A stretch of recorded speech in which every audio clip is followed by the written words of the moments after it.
वत्सल भगवान की जय हो।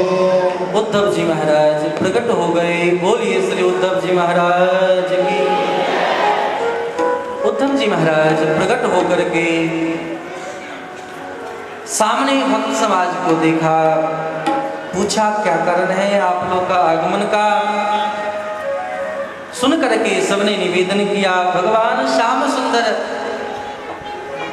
हम लोग को लगता है छोड़ करके चले गए, इसी बात का तो विरह है। आप उनकी कथा सुनाएं। उनकी कथा सुनने के लिए तो सब लालायित रहे।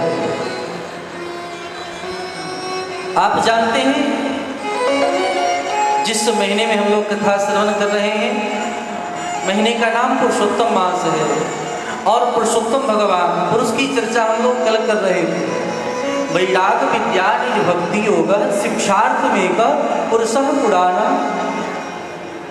श्री कृष्ण चैतन्य शरीर धारी कृपा मुद्रियस्तम हम प्रबंधे।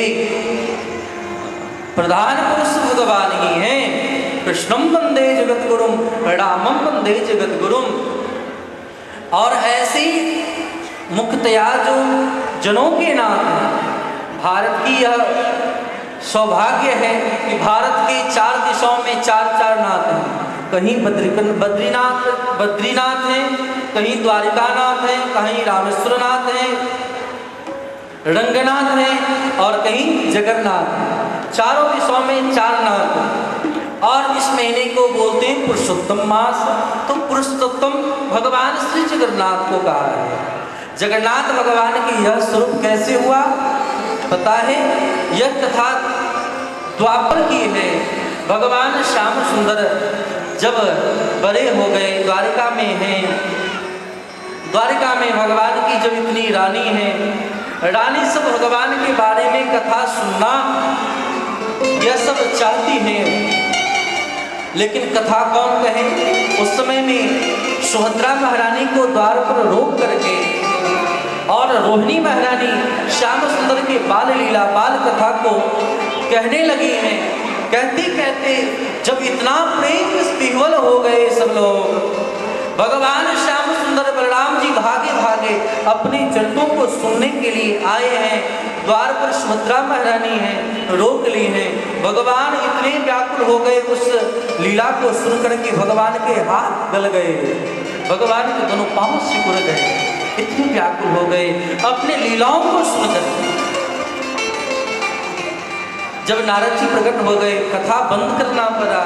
भगवान दौरे दौरे आ जाते हैं जब चर्चा होती है तो। बोले प्रभु यह शरीर अब आपका कलयुग में कलयुगी जीवों के कल्याण के लिए अब आपका यही विग्रह होगा। वही भगवान श्याम सुंदर बलराम जी का विग्रह आज जगन्नाथ के रूप में दर्शन मिल रहा है। ऐसे पुरुषोत्तम भगवान की कथा है। उस कथा को सुनने पर भगवान भी भागे भागे आ जाते हैं। फिर विरह कभी नहीं सताता। और हे उद्धव जी महाराज, मुझे पता है आप भगवान कृष्ण के शिष्य हैं। आपको भगवान ने प्रभास क्षेत्र में दिव्य उपदेश दिया है। ऐसे कथा को सुना करके हमारे जो कलमश हैं, जो पाप हैं, उस पाप को आप दूर करा दें, क्योंकि हम तपे हुए प्राणी हैं। तप्ता नाम जीवनम तप्त जीवनम। और ऐसे तपे हुए प्राणी को आप भी अपने कथा के द्वारा प्रबोधित करके आप इन्हें शीतलता प्रदान करा सकते हैं। उद्धव जी महाराज प्रसन्न हो गए। भागवत की महिमा का सुंदर चर्चा किया है। श्रीमद्भागवतम शास्त्रम यत्र भागवते यदा कीर्त्यते सूर्यते चापि श्री कृष्ण तत्र निश्चितम। अरे यह भागवत कथा की महिमा है। अगर कोई कहीं कहे, कोई सुने, कोई चर्चा करे, मानो भगवान श्री कृष्ण वहीं पर विराजमान हो जाते हैं। इससे अधिक महिमा क्या हो सकती है। इसीलिए श्रीमद्भागवतम शास्त्रम नित्यम यही परिसेवितम पितुर्मातुश्च भार्याया कुल पंक्ति सुतारिता। इन सबका कल्याण हो जाता है। देवी अनेक जन्म संसिद्धिम श्रीमद्भागवतम लभे प्रकाशो भगवत भक्तेश्य तत्र जायते। वहाँ पर भगवान ने हमको व्याकुल देख करके भगवान ने कहा, मैं कहीं नहीं जाता उद्धव, लो मैं प्रत्यक्ष रूप से इन्हीं भागवत में प्रवेश कर रहा हूँ। तेनेयम वांगमयी मूर्ति प्रत्यक्षा वर्तते हरे। भगवान देखते देखते उसी भागवत में प्रवेश कर गए। उन्हीं भागवत की कथा को प्रेम पूर्वक भगवान के भक्त उद्धव ने श्रवण कराया है। परीक्षित जी महाराज स्वयं भी कथा सुनना चाहते हैं कि प्रभु मुझे भी कथा सुनना है। श्री उद्धव जी ने कहा कि आप चिंता ना करें, मेरा आशीर्वाद आपको है, अभी आप सुरक्षा का कार्यभार संभालें, मेरा आशीर्वाद है, सेवा व्यर्थ नहीं जाएगा। इसी सेवा के फलस्वरूप आपको साक्षात श्याम सुंदर, यहाँ तो मैं भगवान का भक्त हूँ, दास हूँ, मैं कथा श्रवण करा रहा हूँ, आपको भगवान श्याम सुंदर ही साक्षात नंद नंदन के रूप में, नंद नंदन रूपस्तु श्री सुको भगवान ऋषि श्रीमद्भागवतम तुभ्यः श्राविष्यामि संशयः। मेरा आशीर्वाद है, आपको श्री सुखदेव भगवान के रूप में श्याम सुंदर ही कथा श्रवण कराएंगे। इसीलिए रात्रि के समय ही उन्हीं की प्रतीक्षा में श्री परीक्षित जी महाराज गंगा के तट से सुकाल पहुंच गए थे कि भगवान का आगमन। वक्ता भी निश्चित होते हैं, जैसे श्रोता हूं उनके अनुसार। जब प्रेम पूर्वक कथा श्रवण कराया, कथा सुनने से सभी प्राणियों को अनुभव होने लगा भगवान कहीं नहीं है, भगवान तो हमारे भीतर है। सब अपने हृदय में ही भगवान का अनुभव करने लगे। यही है तदीयता तदीयता मदीयता मदात्मिका, उनके हो जाना, उन्हीं के हैं, वे सिर्फ मेरे हैं, अब हम में उनमें क्या अंतर। हर समय उनका अनुभव करना, यही भागवत धर्म का संदेश है, भागवत कथा का महात्म्य है। हम भागवत धर्म से जुड़े रहें, संत के प्रति, भक्त के प्रति हमारे द्वारा कभी अपराध न हो। पूरी भागवत में इतना ही संदेश है। राम कथा में इतनी ही बात है, एक असंत को संत समझ बैठे और भागवत में एक संत को असंत समझना, इतना भूल होना ही एक अपराध ही दोनों कथा का दर्शन है। हम अपराध ना करें, अगर अपराध से बचे रहेंगे धर्म ना हो कोई बात नहीं, धर्म करने की अपेक्षा है अपराध से बचो, यानी अन्यस्य दोष गुण चिंतन आश्रमत्वा सेवा कथा रसमहो नितराम पिबत्वम। फिर अगर हम कथा सुनते हैं, प्रेम पूर्वक कीर्तन करते हैं तो निश्चित करके कल्याण हो जाता है। उद्धव जी महाराज प्रेम पूर्वक कथा श्रवण कराए। यहाँ पर शौनक संवाद के माध्यम से भी कहा, यम यम चित्तेत कामम तम तम प्राप्त होती निश्चितम। जो जो कामना करता है, संसार के सुखों को कौन करे, अरे भगवान की सेवा तक की बातें हैं, अगर उनकी भी इच्छा है वह भी प्राप्त हो जाता है। लेकिन भागवत धर्म के तो भक्त भी बड़े अलबेला हैं, ये तो अन्य प्रकार की वस्तु मांगता। विपदः संतुलः सत्सत तत्र तत्र जगत गुरु भक्तो दर्शनम यत्स्यात् अपुनर्भव दर्शनम। मुझे विपत्ति चाहिए। विपत्ति क्यों?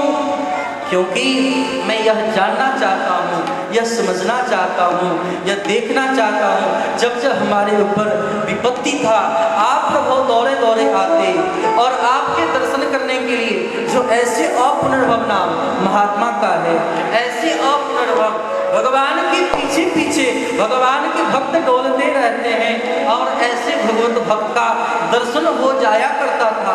इसीलिए प्रभु इन संतों का दर्शन कब मिले, कैसे मिलेगा? लोग पक्षियों को अन्न खिलाते हैं, क्यों? क्योंकि इन कौओं के पद में कभी कोई हंस भी आ जाए और दाना चुग ले तो हम आप सेवा करते रहे, नाम जप करते रहे, कीर्तन करते रहे, कभी न कभी वे परमात्मा भी, वे भगवान भी ऐसे भगवत भक्तों के रूप में कब दर्शन देने आ जाए, कब हमारे हाथ से कुछ पाने लगे, कोई कह नहीं सकता। ऐसे भगवत भक्तों की दिव्य लीला कथा का चर्चा इन संतों के माध्यम से अनेक प्रकार की चर्चा भक्तमाल में भी किया है। और भक्तमाल और भागवत दोनों एक ही तो है, कोई अंतर नहीं। ये हैं अचल भागवत और ये संत मुनि महात्मा हैं चल भागवत। इनका काम ही है कि जत्र तत्र जाकर के जहाँ तहाँ भगवान की सुंदर लीला कथा को गाना, भगवान से जोड़ देना, इतना ही काम है। ऐसे संत मुनि महात्मा तीर्थ को भी पवित्र करते हैं। इसीलिए ऐसे संत महात्माओं के चरण कमल का आश्रय अगर हम लेते रह जाएं तो निश्चित करके कल्याण हो जाएगा। यही भागवत कथा का संदेश है। महात्मा इसीलिए श्रवण करना चाहिए। जाने बिन होय प्रतीति, बिन प्रतीत हो नहीं प्रीति। महात्मा अगर हम श्रवण कर लें, ये हमारे भीतर में दृढ़ता हो जाए, पूरी कथा की जरूरत नहीं। कथा तो सब विदित है, चाहे तो जितना विस्तार से बोले, व्यास विधि से, समास विधि से, बहुत सुनने की जरूरत नहीं। बार बार सुने तो कल्याण ही है। लेकिन अगर एक बार भी हमने सुना, अगर मनन किया, मनन करने के बाद कल्याण हो जाएगा।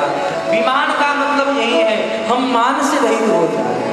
आजकल लोग अभिमान में फूले नहीं समाते। धनाभिमान, रूपाभिमान, बलाभिमान, गुणाभिमान, न जाने कितने प्रकार के अभिमान को पाले रहते हैं। इन अभिमानों को छोड़ करके भगवान की भक्ति को करना चाहिए। इस प्रकार महात्मा हम लोगों ने श्रवण किया। अगर भक्ति चाहिए, ज्ञान चाहिए, वैराग्य चाहिए, या इन सब के बाद विवेक चाहिए, या अगर भगवान को ही प्राप्त करना है कुछ देर के लिए नहीं, सदैव सर्वदा के लिए, तो आप भगवान का भजन करें।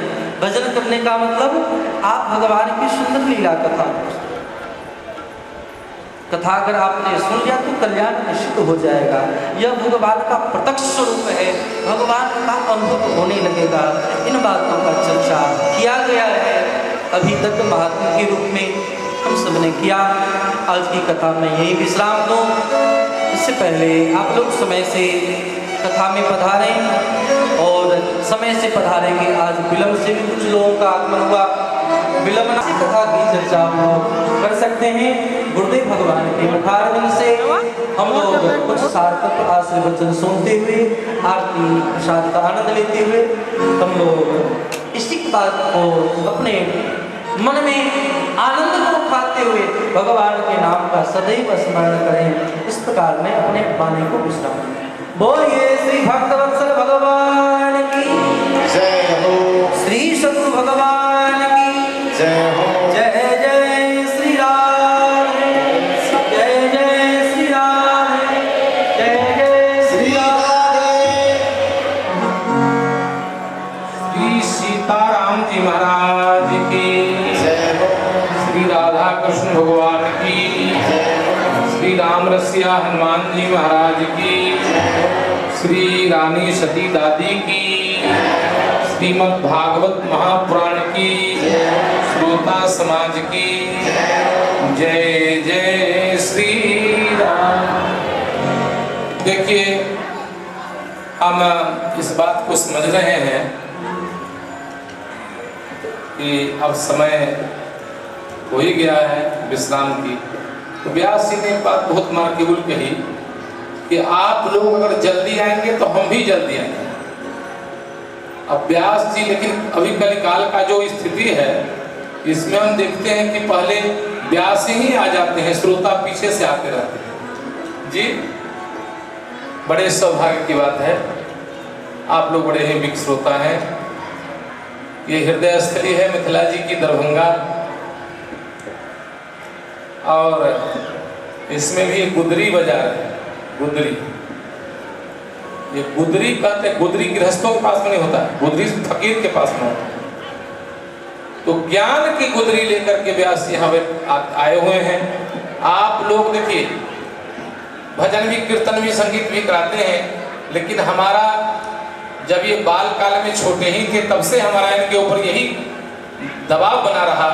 हमने इनको यही बात कहा कि बेटा, घर गृहस्थी की बातें नहीं करना। घर गृहस्थ की बात को हमसे ज्यादा, साधुओं से ज्यादा गृहस्थ लोग जानते हैं, जो दिन रात उसमें रच पच रहे हैं, दुख भोग रहे हैं, सुख भोग रहे हैं। हम लोग बाबा जी होकर गृहस्थी की बात क्या चर्चा करें? बीवी ऐसे बोली, बेटा ऐसे कहा, बहू ऐसे बोली, ये बात सब साधु लोग नहीं बोल सकते। इसमें तो आप लोग स्वयं पारंगत हैं। हम इनसे यही आग्रह करते रहते हैं कि आप केवल जो भागवत जी में सिद्धांत रखा गया है, देखिए कुछ भी हो जाए, क्षण भर के लिए, घंटे 2 घंटे के लिए हम भले ही हम लोग आनंदित हो जाएं संसार की बात सुन करके कि बाबा ने ऐसा कहा, बाबा ने वैसा कहा, लेकिन नहीं, हमारा आपका कल्याण, जो बात ये 2 दिन से बोल रहे हैं महाराज, हम तो अब गुजरात, पंजाब, राजस्थान में, मध्य प्रदेश में जो इनकी कथा होती है उसमें तो हम नहीं जा पाते हैं, लेकिन बिहार में जो कथा होती है इनकी, मिथिलांचल में या बिहार में, उसमें हम प्रायः कोशिश रहता है, क्योंकि हमको ज्यादातर तो नहीं, 2-4 जगह हम ऐसा हो जाता है जिसमें हम हमसे आते कहे कि महाराज जी दरभंगा पर का प्रोग्राम निश्चित हो गया है, तो आपको कहीं रामार्चा पूजा नहीं तो कराना है। हम कहा अभी तो नहीं, 2 कराए हैं हम पुरुषोत्तम मास में भी, और तीसरा के नंबर भी आने वाला है, लेकिन यही है। तो हमारा कहने का तात्पर्य है कि महाराज हमने इतनी जितनी कथाएं इनकी सुनी है अभी तक, प्रशंसा नहीं कर रहे हैं, क्योंकि अभी ये व्यास गद्दी पर है। आप लोगों ने देखा होगा कि मैं जब आता हूँ तो इनको चंदन लगाता हूँ, इनका पूजन करता हूँ, क्योंकि अभी हमारे शिष्य नहीं है। जब ये मंच से नीचे आ जाएंगे तब जो है सो हम अपना शिष्य इनको मानते हैं। अभी तो ये भगवान व्यास के रूप में विराजमान है। यही सिद्धांत हमारे बहुत ही विज्ञ और बहुत ही अनुरागी और हमारे समझ से वो स्वामी जी के 12 ग्रंथ और भागवत जी और भक्तमाल जी पर जिनका बहुत ही पकड़ है, बहुत ही कमांड है, और ये बैंक के शाखा प्रबंधक से रिटायर अभी हमारे बगल में श्री दिगंबर झा, दिगंबर बाबू बैठे हुए हैं, जो बैंक कॉलोनी में दरभंगा लक्ष्मी सागर में इनका निवास है। और ये बहुत, इनका तो अजब ही स्वभाव है, मैं वर्णन नहीं कर सकता। हमारे पास में जब मधुबनी में इन्होंने, इनको श्री महाराज जी ने कहा कि जब मधुबनी जा रहे हैं, इनका जब ट्रांसफर हुआ तो मधुबनी जा